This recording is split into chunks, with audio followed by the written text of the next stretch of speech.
Hello everyone, আসসালামু আলাইকুম and welcome back to my channel. আজকে খুবই মজাদার একটি শাক, মূলা শাক রান্না করে দেখাবো। আশা করি ভিডিওটি আপনাদের ভালো লাগবে। তো প্রথমে আমি শাকগুলোকে দেখিয়ে দিচ্ছি। এগুলো হচ্ছে মূলা শাক আর এখন আমি এটা রান্নার মূল প্রসেসে চলে যাব। তো প্রথমে আমি শাকগুলোকে ছোট, ছোট করে কেটে ফেলেছি। তো আ আমি এই শাকগুলোকে ১ম এ কেটে এরপরে একটু পানি দিয়ে ধুয়ে নিয়েছি। আর এখন আমি শাকটা রান্না করার জন্য চুলায় চলে যাব। তো ১ম এ আমি একটা হাঁড়িতে শাকগুলোকে দিয়ে একটু লবণ দিচ্ছি। তো মূলত এখন আমি শাকটাকে ভাপিয়ে নিবো।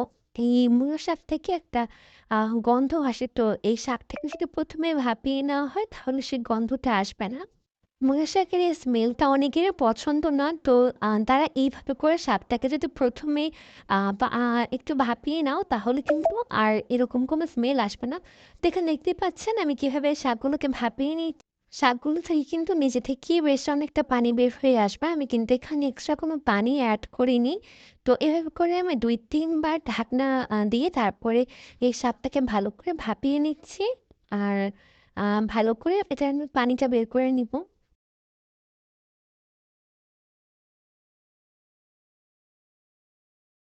তো এই পর্যায়ে আমার শাকটা ভাপানো হয়ে গেলে আমি এটাকে একটা এরকম ঝাঁকির মধ্যে নিয়ে এটার যে এক্সট্রা পানিটা ছিল সেই পানিটাকে আমি ছেঁকে নিয়েছি। এইটা কিন্তু এখন গরম অবস্থাতেই আছে। তো এটার পানিটা পুরো স্ট্রেইন হতে, হতে আমি চুলায় আরেকটা হাঁড়ি বসিয়ে এটার মধ্যে কিছুটা তেল দিয়ে দিচ্ছি।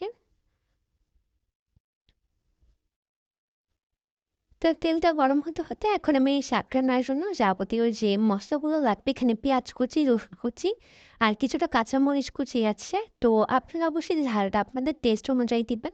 তো এরপরে আমি এই মসলাটার কাঁচা ভাবটা চলে যাওয়া পর্যন্ত আর এই পেঁয়াজটা হালকা লালচে হয়ে আসা পর্যন্ত একটু ভালো করে ভেজে নিব। তো এরপরে সেই ছেঁকে রাখা শাকগুলোকে আমি দিয়ে দিচ্ছি। এই শাকটা রান্না করা কিন্তু খুবই সহজ। অনেক সময় দেখা যায় যে শাকটা থেকে একটা ব্যাড স্মেল আসে। তো সেটা অনেকেরই পছন্দ না। তো তারা অবশ্যই ফার্স্টেই শাকটাকে একটু ভালো করে ভাপিয়ে নিবেন। তাহলে কিন্তু এই শাকটা অনেক বেশি টেস্টি হবে। আর এটা রান্না করতে কিন্তু তেমন বেশি সময়ও লাগে না। তো এখানে আমি শাকটাকে বেশ কিছুক্ষণ ভালো করে নেড়েচেড়ে রান্না করে নিচ্ছি। তো আস্তে, আস্তে শাকের কালারটা কিন্তু অনেকটা চেঞ্জ হয়ে আসবে। তো আপনারা কিন্তু দেখতেই পাচ্ছেন। তো এরপরে আমি প্রায় ৫ থেকে ১০ মিনিটের মতো শাকটাকে ভালো করে নেড়েচেড়ে রান্না করে ফেলেছি। আর এখন এই পর্যায়ে কিন্তু আমার শাকটা পুরোপুরি রান্না হয়ে গিয়েছে।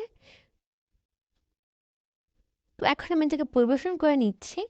তো এই ছিল আমার আজকের সহজ মূলা শাক রান্নার রেসিপি। আপনারা এটা অবশ্যই বাসায় একবার ট্রাই করে দেখবেন এবং আ ভিডিওটি ভালো লাগলে ভিডিওটিতে লাইক দিয়ে চ্যানেলটি সাবস্ক্রাইব করতে ভুলবেন না। Thanks for watching. Subscribe for